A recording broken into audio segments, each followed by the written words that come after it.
We were somewhat surprised, Stuart, when we had the name Ruben Neves getting mentioned with a move to Saudi. At his stage in his career, he's 26.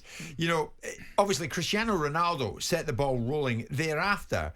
Certain players, you could say in the twilights of their career, heading to Saudi Arabia, but not Neves. Now it seems that the trend has somewhat been bucked by Jamie Vardy, who, Karl, has rejected a move to Saudi Arabia after several clubs expressed interest in him. He was identified by numerous Saudi Pro League clubs as a potential marquee signing this summer, but he's saying no, and he's staying. Are you curious behind that one? I would have thought Vardy, at his stage in his career, might say yes to that kind of money. I think with Jamie especially, I think people would understand that a little bit more. The Neves one's baffling. I think there was at 26. There was talking going to Barcelona in the last transfer window, exactly. and you think to yourself, well, how can one window you be going to Barcelona and the second one you're going across to Saudi Arabia? That makes no sense to me whatsoever. The Jamie Vardy one, I do see that. Yeah. At the end of the twilight of his career, I watched him play against Leeds for Leicester, and he came on and he changed the game. He's still bright, he's still energetic, he can still affect Premier League games you've seen towards the back end of the season.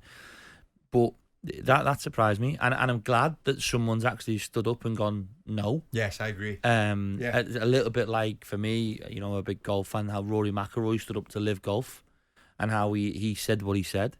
And everybody's got the right, Jim, to make decisions for their own families and their own gains, and we can all sit here and judge that and be positive or negative. But it was nice that someone's actually booked the trend and gone no, and even Steven Gerrard. Yeah, sure. To an example. We were all reading and... Yeah, but I'm looking at you. Still a young coach, still a lot to offer, but you've got shed loads of experience. Yeah. If the Saudis knocked on your door... No. This, to me, I really want to work abroad. I want to work in Europe at some stage. I've openly said that. And we were speaking earlier about management and Robbie Keane going to Maccabi Haifa this week, Robbie Fowler going to Saudi Arabia. I know the Robbie Fowler thing is not about money. Fact. So what's that about? It's about... To get experience that he hasn't been... He can't get an interview in England. And by the way, he's privileged to go there and he'll manage the team and he'll be excited about it now he's going across there. But sometimes it is an opportunity just to be in football, because there is very few jobs within our country for some people. So his is a different reason why he's going across there. He's now managing, as I said earlier, Thailand, India, Australia, and now in Saudi Arabia. But for me, the games I've done in England, I love being here. But I'd like to go abroad at some stage, and I'm not frightened to go abroad to learn more about the game. But not Saudi, not the second tier of Saudi football as Robbie's going to. No, but I've had a job, and I've had an opportunity in the last 2 weeks to go back in, and where he couldn't get an interview. It's Robbie Fowler who's done his pro licence, he's done his diploma, he's been a great player. So sometimes when we read all these things, I know when on Sky Sports and talkSPORT yesterday on social media, people will judge him and say, oh, he's gone over for this. His is a completely different story. He just can't get an interview. No. At a club here. And by the way, someone said, well, is he good enough? Well, how does anybody know? How do you get experience? It's by somebody offering an opportunity, having belief in your capabilities to manage their football club. Seems odd, doesn't it, Stuart? I mean, it's a stellar name.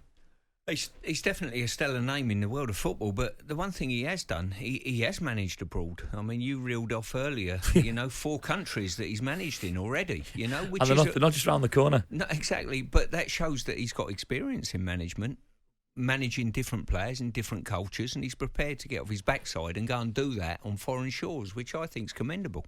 Does it affect his credibility in any way that I don't know. He's going to head out to Saudi? Because obviously the pay packet, even although it's second tier, Karl, is the main driver.